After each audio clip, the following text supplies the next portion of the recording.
When people think of Paul Revere's famous midnight ride, they often imagine a lone patriot galloping through the dark countryside, shouting a warning that sparked the American Revolution. However, the reality of that night is far more complex and reveals that Revere was not alone in his mission. The midnight ride of April 18, 1775, was not the work of a solitary hero, but part of a well-coordinated effort involving multiple riders and a larger network of patriots determined to resist British control. Among those who rode that night were William Dawes and Dr. Samuel Prescott, who, like Revere, risked everything to spread the alarm that British troops were on the move. Paul Revere had been an active member of the Sons of Liberty, a secret organization of colonial resistance. On the night of April 18, Revere was instructed by Dr. Joseph Warren to ride from Boston to Lexington to warn Samuel Adams and John Hancock that British troops were marching to arrest them and seize colonial military supplies stored in Concord. Revere did not undertake this journey in isolation. At nearly the same time, William Dawes was sent on a separate route across Boston Neck and through Roxbury. This two-rider strategy was intentional. It ensured that if one man was captured or delayed, the message would still have a chance of getting through. The urgency of the mission could not be overstated. British soldiers were already on the move, and the colonial militias needed time to organize and prepare for what would become the first military confrontations of the Revolutionary War. Revere began his ride by crossing the Charles River in a small rowboat under the cover of darkness, avoiding British warships that patrolled the harbor. Once on the Charlestown side, he mounted a borrowed horse and began his ride through Middlesex County. Along the way, he stopped at homes, knocked on doors, and alerted local militia leaders, known as Minutemen, to prepare for British arrival. As he rode, others joined in the effort to spread the alarm. The countryside was already primed for resistance thanks to a wide-reaching network of couriers and local patriots who had practiced the very task Revere was now carrying out. Revere and Dawes eventually met on the road near Lexington and continued together toward Concord. It was during this stretch that they encountered Dr. Samuel Prescott, a young physician returning home from visiting his fiancée. Prescott joined them and became a crucial part of the mission. Not long after, the three men ran into a British patrol. Revere was captured and questioned at gunpoint, and his horse was confiscated. Dawes managed to escape but fell from his horse shortly after and was unable to continue. Prescott alone successfully evaded the British and rode on to Concord, becoming the only one of the three to complete the mission. This collaboration among Revere, Dawes, and Prescott highlights that the midnight ride was not an act of individual heroism, but a collective effort by patriots operating in a coordinated resistance network. Each man played a role in ensuring that colonial leaders were warned, and that militias had enough time to assemble. Their efforts, along with the contributions of dozens of other unnamed riders and supporters, helped trigger the battles of Lexington and Concord, the first armed clashes of the American Revolution. Understanding that Paul Revere was not alone reminds us that history is often shaped not by solitary figures, but by communities acting with shared purpose and courage. The phrase, "The British are coming," has become one of the most iconic lines associated with the American Revolution, forever linked to Paul Revere's midnight ride. It conjures vivid images of a lone rider galloping through the dark colonial countryside, urgently warning sleepy villagers of impending danger. However, this dramatic line, while powerful and memorable, is almost certainly a myth.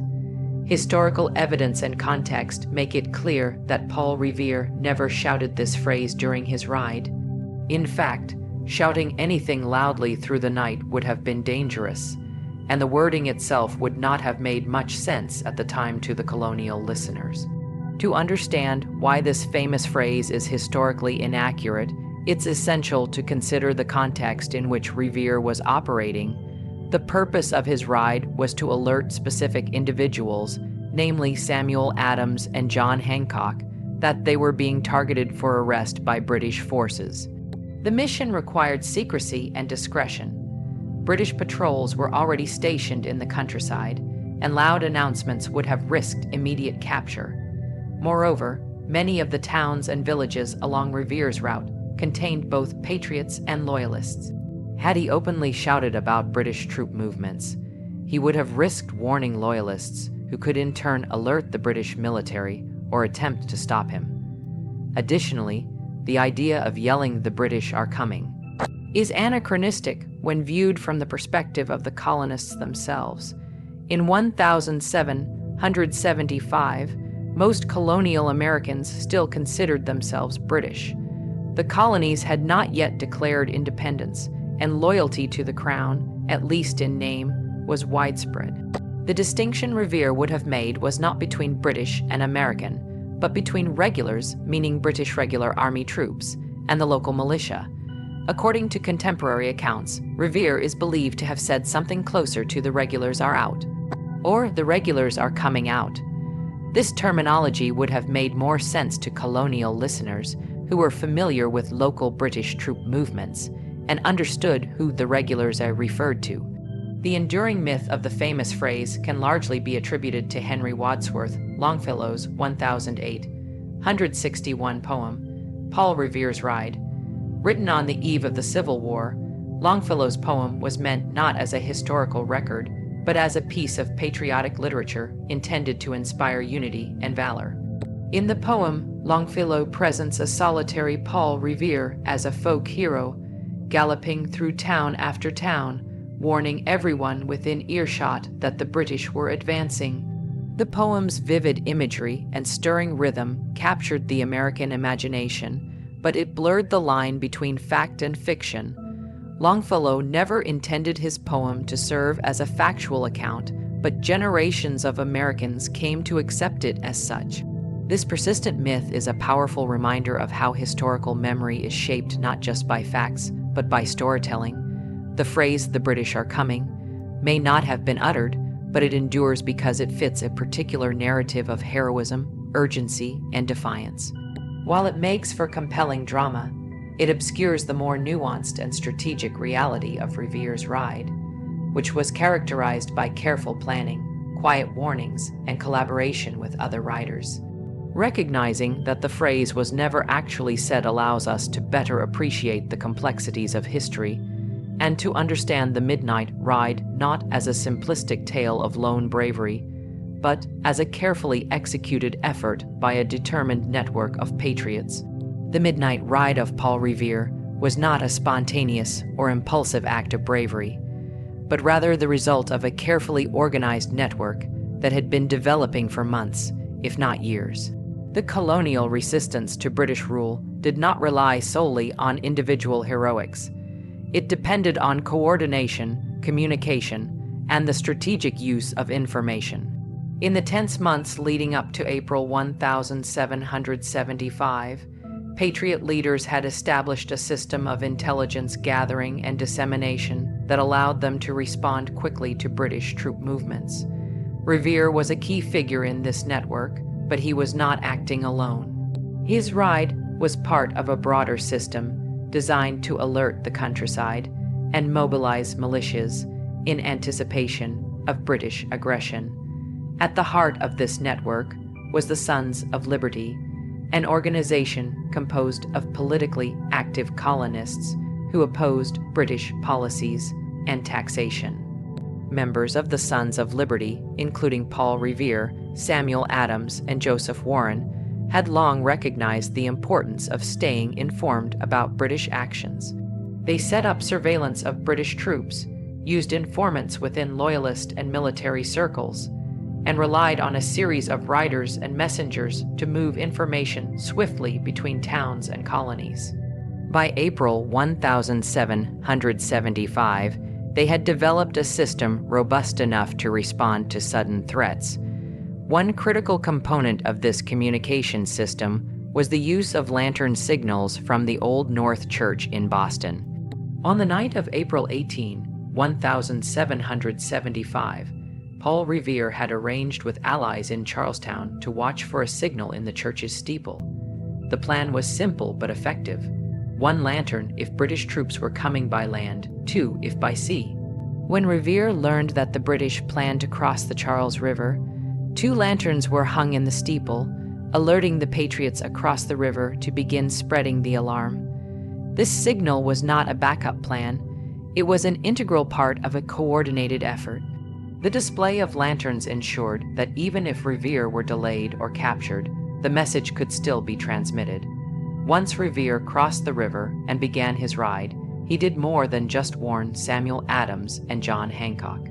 Along the route from Charlestown to Lexington, he stopped at multiple homes to alert local militia leaders and other riders. These individuals then activated their own localized networks, creating a ripple effect of communication throughout Middlesex County and beyond. Other riders, such as William Dawes and Dr. Samuel Prescott, played equally crucial roles in the warning system. Dozens of lesser-known riders and townspeople contributed to spreading the news, riding from village to village in the middle of the night, ensuring that by the time the British arrived in Lexington, colonial militias were already mobilizing. This kind of grassroots communication was remarkably effective, especially considering the limitations of the time. There were no telegraphs, phones, or rapid mail systems, only horses, riders, and trust. The effectiveness of this carefully planned network meant that the colonial militias were not caught off guard, and the British campaign to seize weapons and arrest rebel leaders failed in its objective. Instead, the British troops encountered armed resistance, leading to the first military clashes of the Revolutionary War at Lexington and Concord. Understanding that the midnight ride was part of a planned and coordinated effort helps to correct the myth of a lone hero saving the day. It highlights the organizational skills and collective spirit of the colonial resistance. The ride worked not because of one man's courage, but because an entire community was prepared, informed, and committed to defending their liberties. This network, built on communication and shared purpose, was a key foundation of the American Revolution. Paul Revere's legendary midnight ride is often imagined as a triumphant and uninterrupted journey in which he successfully warned every village from Boston to Concord. In reality, Revere's ride was dramatically cut short. He never completed the full route to Concord because he was captured by British patrols outside of Lexington. While his efforts were still crucial to the colonial cause, the truth reveals a more complicated story, one shaped by risk, collaboration, and a fair amount of luck. Revere's warning efforts, while heroic, were only part of a broader network of alarm riders, and his capture underscores the very real dangers faced by those who took part in the early resistance. After meeting up with William Dawes near Lexington, Revere and Dawes continued their journey toward Concord. Along the way, they encountered Dr. Samuel Prescott, a young patriot and local physician who happened to be returning home after visiting his fiancée. Prescott, sympathetic to the patriot cause and familiar with the local terrain, eagerly joined the two men in their mission to spread the warning to Concord and the surrounding countryside. However, the trio's progress was suddenly interrupted. In the early hours of the morning, as they rode toward the town of Lincoln, they were stopped by a group of British officers who had been dispatched into the countryside to intercept anyone spreading news of the army's movements. The British had intelligence of their own and knew that colonial messengers might attempt to alert the militias, so they established patrols to stop them. The riders were ambushed by the British patrol. William Dawes quickly turned his horse and managed to escape, though he reportedly fell off his mount and was unable to continue the ride. Dr. Prescott leapt his horse over a stone wall and disappeared into the woods, managing to evade capture and continue to Concord, where he delivered the critical warning. Paul Revere, however, was not so fortunate. He was surrounded by British officers and taken into custody at gunpoint. The officers searched him, confiscated his horse, borrowed from a Charlestown merchant, and interrogated him about rebel plans and leaders. Revere, knowing full well the seriousness of the situation, responded carefully. He told them little of importance, but did reveal that hundreds of colonial militia members were being mobilized. This information startled the British, and after some deliberation, they decided to release Revere but kept his horse. Left on foot, Revere made his way back toward Lexington. Though he had not completed the ride to Concord himself, the network of riders and signals already in motion ensured that the alarm was being spread regardless of his capture. By the time Revere returned to Lexington, he found that Adams and Hancock had safely fled, and the town's militia was gathering in preparation for what would become the Battle of Lexington. Revere then assisted in transporting documents and helping Adams and Hancock make their escape. Revere's capture reminds us that the events of April 18 and 19 were not marked by a single, flawless act of defiance, but were rather a series of coordinated risks taken by numerous individuals. The fact that Revere was captured, yet the alarm still reached Concord, speaks to the strength and redundancy of the colonial warning system. It also highlights how Revere's fame has often overshadowed the efforts of others, like Samuel Prescott, who actually completed the ride and helped ensure the success of the mission. This historical nuance paints a fuller picture of the night's events and reminds us that the Revolution was built not just on iconic stories, but on the bravery and resilience of a determined network of patriots. Samuel Prescott is a name often overshadowed by the fame of Paul Revere, yet his role in the events of the night of April 18, 1775, was no less vital. While Revere may be the most celebrated rider of that historic evening, it was actually Prescott who completed the crucial mission of warning the citizens of Concord that British troops were marching their way. His successful ride was a key factor in enabling the colonial militias to prepare for the confrontation that would erupt into the opening battles of the American Revolution. Without his contribution, the British may have succeeded in their aim to surprise the colonists and seize their arms and supplies, potentially altering the course of history. Prescott was a young physician from Concord and already known in his community as a patriot sympathetic to the cause of liberty. On the night in question, he happened to be returning home after visiting his fiancée in Lexington. By chance, he encountered Paul Revere and William Dawes, who were making their own ride to Concord after warning leaders like Samuel Adams and John Hancock in Lexington. Upon meeting the two messengers, Prescott agreed to join them in carrying the alarm further west. He had the advantage of knowing the countryside well, which would prove to be critical shortly thereafter.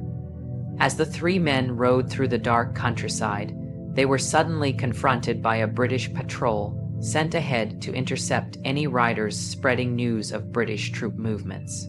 The British knew that the colonists were capable of rapid communication and sought to prevent any such alerts from being delivered. The confrontation ended with Paul Revere being captured and William Dawes escaping, but soon losing his horse in the confusion. That left Samuel Prescott as the only one who remained both free and capable of continuing the mission. Using his knowledge of the area, Prescott made a daring escape.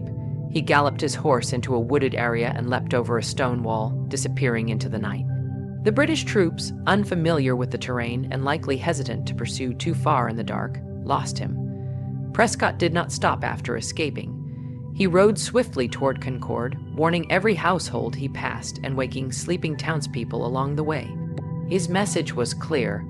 The British regulars were marching toward them and intended to seize colonial arms and ammunition. Thanks to his efforts, the alarm reached the Concord militia in time for them to prepare their defenses and remove much of the military stores before the British arrived.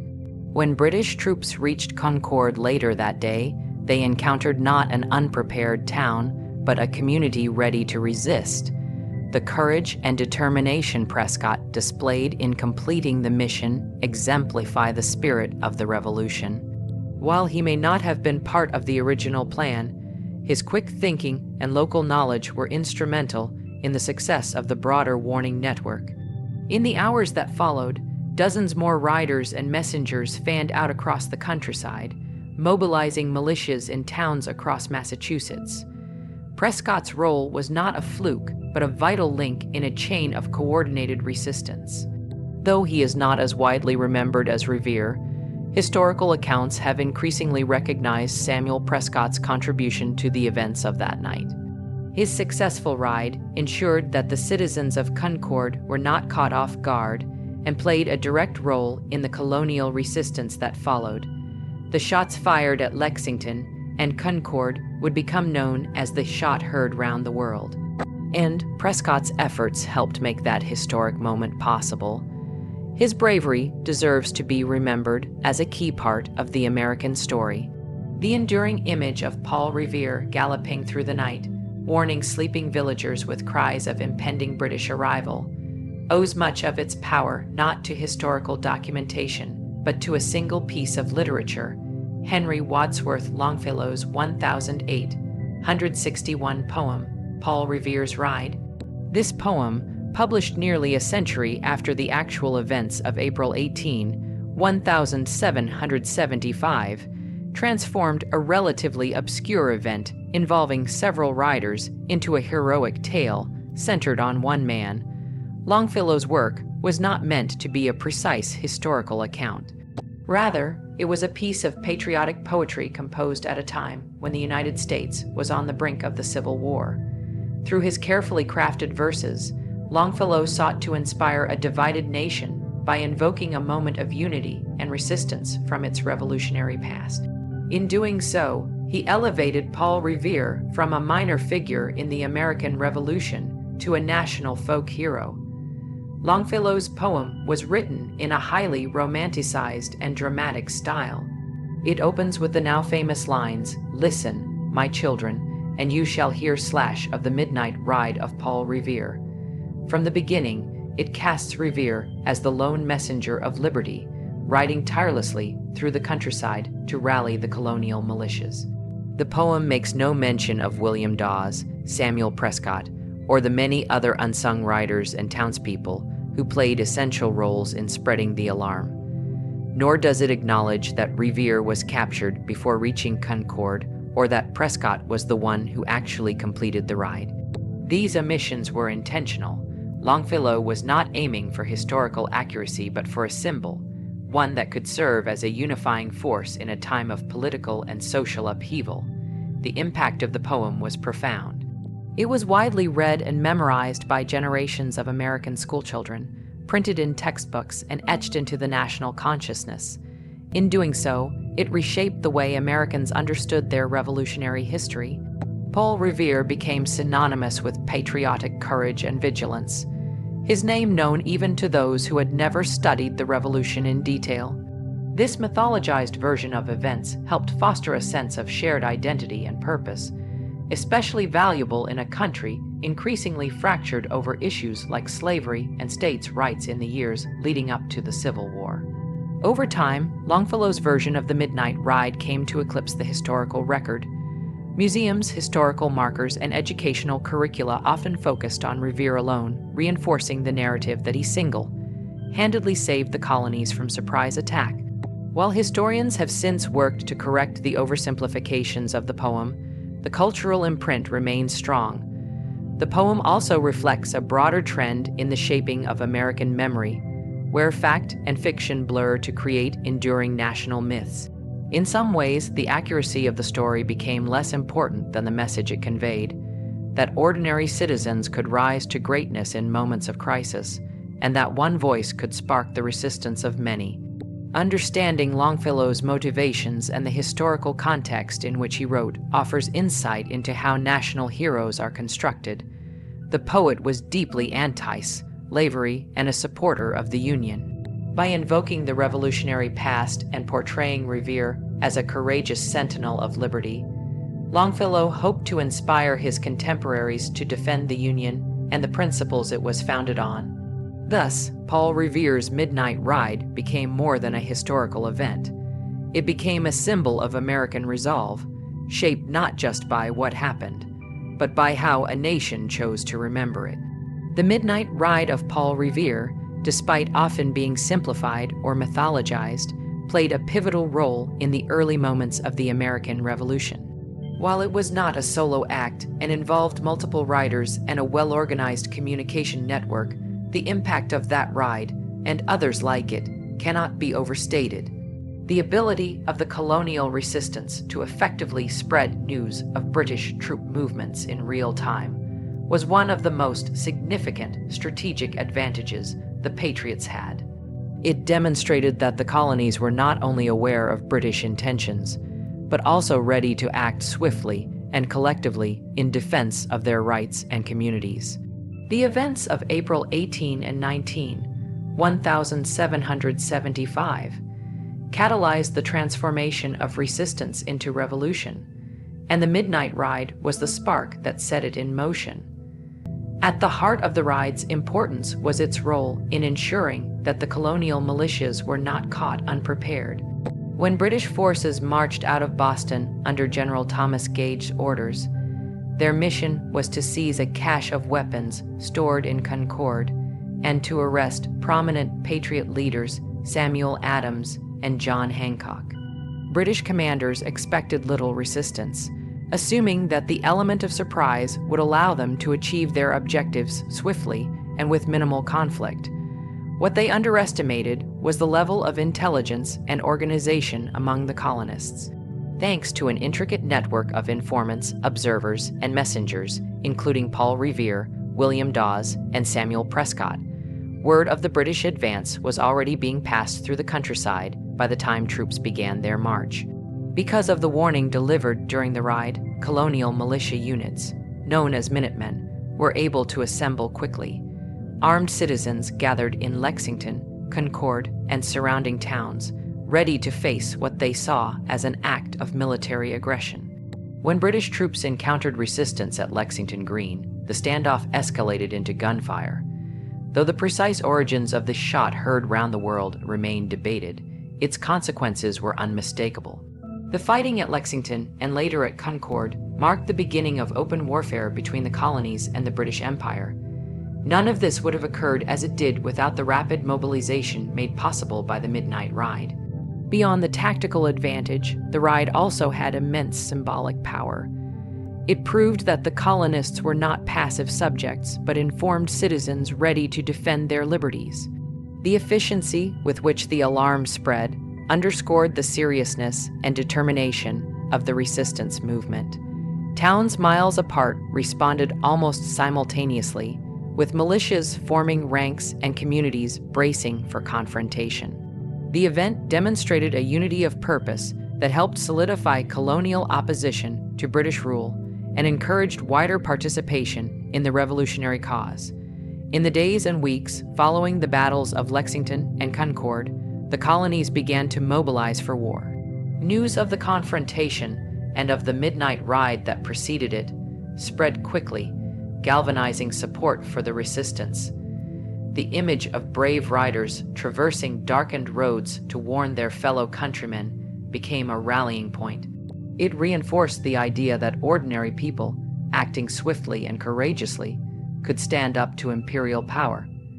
This sentiment, as much as the actual military skirmishes, helped ignite the revolutionary spirit that would define the years to come. Ultimately, the Midnight Ride was not a singular heroic moment, but a vital part of a coordinated effort that marked the transition from protest to revolution. Its success ensured that the first shots of the Revolutionary War were met not with confusion and retreat, but with resistance and resolve. It revealed the strength of the Patriot communication network and the readiness of the American people to rise in defense of their ideals. In both practical and symbolic terms, the ride was absolutely critical to the revolution.